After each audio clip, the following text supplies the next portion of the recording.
અંબારંભા હા મેલમાં અને ઝૂંપડીમાં શું ફેર? જો મહેલમાં અને ઝૂંપડીમાં શું ફરક? મહેલ મોટું બનાવ્યો હોય અને ઝૂંપડી નાની હોય.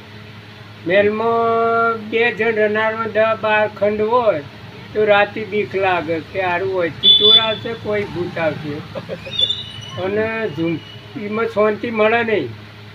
હા, એમાં શાંતિ ના મળે. અને ઝૂંપડીમાં તો કશું હોય જ નહીં. ચોરે હું લઈ જાય અને ભૂતાઈને હું લે તો શાંતિ ઊંઘે છે. સવારે 8 વાગે કોક ઉઠાડતા ને ઉઠે, કોમ જવાનું નકર ના ઉઠે. મહેલ હોય કે ઝૂંપડી હોય પણ સાચી સાચું સુખ શાંતિ મળે ને, ના મળે તો એ ઘર ના એ કહેવાય. ઘર ના કહેવાય. સાચું સુખ ના મળે, ઊંઘ ના આવે, એ ઘર ના કહેવાય. હા, કારણ કે માણસને જોતી હોય શાંતિ, પણ અશાંતિ હોય એ ઘર કહેવાય. ના મળે. તાને ઘરથી થાચી ગયેલો માણસ એને ચોય બીજા બિચારાને કોઈ મેળ ના આવે. તો જાય ઘર સિવાય તો જાય જ તો. હા, ઘર સિવાય તો કોઈ કહેવા દે નહીં. નહીં. મોડું વહેલું આવીને ઘરમાં જ રહેવું પડે એને. હા, તાણીને ઊંઘ આવે, ખાવા મળે, શાંતિ મળે. પણ મોટું મકાન હોય એમાં આવું હોય નહીં.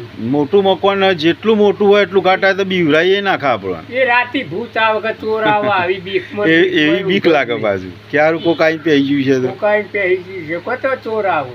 હા, જય દ્વારકાધીશ. જય દ્વારકાજી. અમારો વિડીયો ગમ્યો હોય તો લાઈક કરજો, શેર કરજો અને કોમેન્ટ કરજો. કરજો.